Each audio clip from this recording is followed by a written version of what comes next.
Ada sebuah tempat di bumi di mana waktu terasa tidak stabil, di mana kilatan kamera memantul dari kehampaan dan suara mobil yang mendekat terdengar di tengah hutan.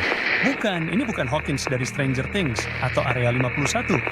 Ini adalah titik nyata di peta yang disebut segitiga M. Dan jika kamu percaya rumor yang beredar, disinilah waktu kadang-kadang berubah arah. Tentu saja, semua ini hanyalah legenda lokal.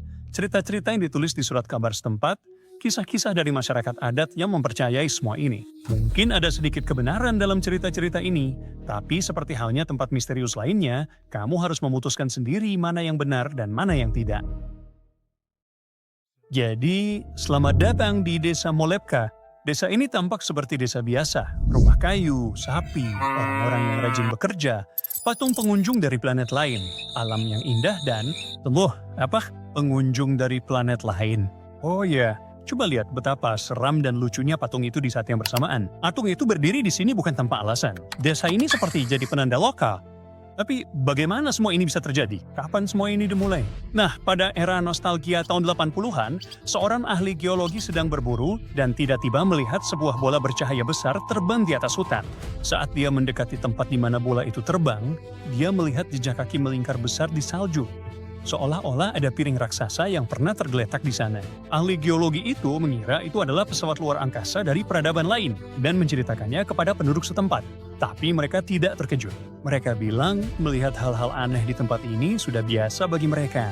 Selain itu, seorang warga lokal bernama Pavel mengatakan bahwa pada musim panas tahun 1980, ia melihat sesuatu yang besar jatuh dari langit langsung ke sebuah kolam, memicu gelombang tinggi. Di surat kabar, para jurnalis dan warga setempat menerbitkan kisah-kisah tentang kontak mereka dengan perwakilan peradaban lain, dan publikasi-publikasi ini menimbulkan reaksi besar. Banyak turis, ilmuwan, dan penggemar anomali, atau yang juga disebut penggemar fenomena aneh, mulai berdatangan ke Molepka. Warga setempat tampaknya begitu terkesan dengan popularitas ini, sampai-sampai mereka membuat sebuah monumen yang didedikasikan untuk makhluk luar angkasa dan memberinya nama Alyoska, atau mungkin namanya Alyoshenka.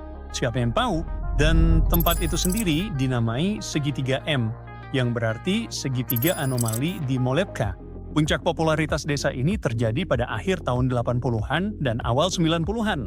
Dan pada masa itulah laporan tentang fenomena misterius paling banyak bermunculan. Namun menurut beberapa sumber, ada catatan yang berasal dari abad ke-18 yang menceritakan tentang fenomena tak terjelaskan di wilayah ini. Namun, pengunjung dari luar angkasa bukanlah satu-satunya hal aneh di sini.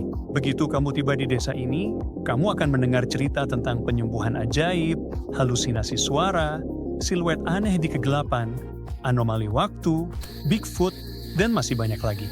Tempat ini seperti Area 51, tapi berada di hutan bersalju yang jauh. Banyak ilmuwan yang tidak mempercayai cerita-cerita ini. Mungkin di sini hanya ada semacam medan magnet yang kuat atau semacamnya.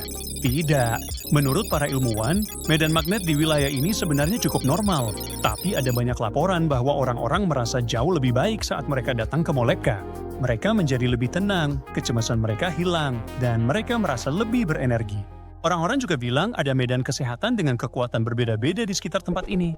Kedengarannya seperti spa kesehatan paranormal.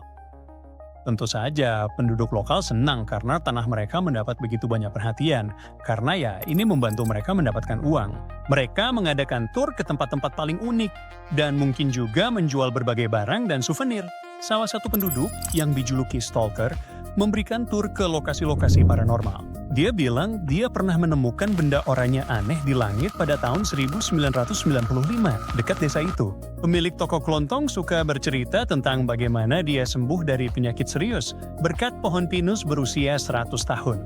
Menurut wanita itu, dia tidak bisa berjalan, tangan dan kakinya tidak berfungsi, dan ingatannya juga buruk. Penduduk desa lain membawanya ke pohon tua itu, dan dia pun sembuh. Hampir semua penduduk Molepka menceritakan kisah serupa tentang tempat penyembuhan misterius dan benda-benda tak dikenal di langit.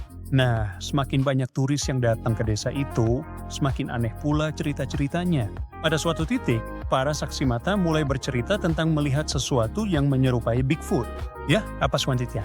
Monster Loch Ness, Godzilla. Nah, jika Anda tinggal di daerah di mana orang-orang terus-menerus membicarakan hal-hal aneh, Anda sendiri bisa mulai mempercayainya. Dan jangan lupa, tempat ini benar-benar memiliki suasana yang istimewa. Ini adalah hutan dingin yang jauh dari kota-kota besar. Alamnya memesona, dan internet di sana mungkin juga tidak terlalu lancar. Jadi, ini tempat yang sempurna untuk pikiranmu mulai menciptakan cerita-cerita fantastis baru. Tapi, apakah semuanya benar-benar fiksi? Itu tidak bisa dipastikan. Banyak orang benar-benar merasakan sensasi aneh dan tidak biasa di sini. Yang lain bercerita tentang betapa buruknya jam bekerja di sana. Satu kelompok turis berjalan ke suatu area tertentu, dan jam tangan mereka mulai bertingkah aneh. Setiap orang melihat waktu yang berbeda. Seorang peneliti meletakkan jam tangannya di dalam termos yang tertutup rapat dan menaruhnya di area yang tidak normal. Ia kembali dan mengambilnya sekitar 5 jam 26 menit kemudian. Lalu ia membandingkan hasilnya dengan waktu setempat. Dan ternyata jam tangannya tertinggal 5 jam 26 menit. Apakah itu hanya anomali sementara atau mekanisme jamnya memang berhenti bekerja? Atau mungkin cerita ini hanya karangan belaka? Bagaimana dengan halusinasi pendengaran? Sekelompok turis mengatakan bahwa saat mereka berjalan melewati hutan, mereka mendengar suara mobil mengikuti mereka. Suara mesin dan roda yang bergerak terdengar di belakang mereka. Tapi ketika mereka menoleh, tidak ada apa-apa. 1 menit, dengungannya terdengar jauh, lalu terasa seperti mobil itu sudah sangat dekat. Para turis mendirikan kemah, dan mereka mengira kendaraan itu telah memasuki area terbuka. Tetapi jalan terdekat berada jauh, dan orang-orang berjalan di sepanjang jalan setapak yang sempit melalui hutan. Bagaimana jika mobil itu benar-benar ada di sana, hanya saja di waktu yang berbeda? Atau mungkin mobil itu sedang melaju di jalan, tetapi suaranya entah bagaimana terteleportasi ke hutan tempat para turis berjalan. Ada juga laporan aneh tentang benda-benda yang memanas secara misterius. Seseorang mengatakan bahwa suhu batu yang tergeletak atau pohon tumbang tiba-tiba mulai naik. Yang lain mengklaim bahwa benda-benda tiba-tiba terangkat ke udara dan melayang di sana untuk beberapa saat. Tapi cerita-cerita ini jelas dibuat-buat. Selain itu, ada juga laporan klasik tentang baterai dan aki yang tidak stabil dan cepat habis di area yang tidak normal. Orang-orang juga melaporkan tersesat di tempat-tempat di mana seharusnya mereka tidak mungkin tersesat. Mereka berputar-putar di satu tempat selama berjam-jam, seolah-olah berada di dalam lingkaran setan. Lalu anomali itu melepaskan mereka, dan orang-orang itu mendapati diri mereka sangat dekat dengan jalan atau sungai. Beberapa peneliti memperhatikan fenomena aneh saat mengambil foto di malam hari. Dalam salah satu foto, cahaya senter memantul dari ruang kosong, seolah-olah ada benda tak kasat mata di sana. Mungkin mereka hanya ingin melihat sesuatu yang aneh dan meyakinkan diri sendiri bahwa itu adalah sebuah anomali. Sekarang jangan lupa bahwa orang bisa saja sengaja mengarang berbagai macam cerita untuk menarik lebih banyak turis dan perhatian. Beberapa kali, para ilmuwan membuktikan bahwa sebagian dari cerita-cerita itu memang dibuat-buat. Tapi bagaimana dengan Mas Al? Apa yang ada di sana sebelum desa itu berdiri? Beberapa rumor mengatakan bahwa pada zaman kuno, wilayah segitiga M adalah tempat suci bagi masyarakat adat. Mereka datang ke sini untuk melakukan ritual-ritual mengerikan di dekat sebuah batu dua besar. Mungkin energi negatif dari peristiwa-peristiwa itu masih entah bagaimana memengaruhi wilayah ini. Namun, jika mereka benar-benar melakukan ritual menakutkan di sini, orang-orang akan merasa cemas, pusing, dan kelelahan. Namun, mereka merasakan hal sebaliknya. Para wisatawan melaporkan tentang kekuatan penyembuhan tempat ini dan energi positifnya. Sekalipun Anda tidak melihat sesuatu yang aneh di sini, Anda pasti akan menikmati keindahan alam dan mendapatkan peningkatan semangat. Selain itu, bayangkan betapa serunya bercerita kisah-kisah seram di sekitar api unggun di tempat ini. Oh ya,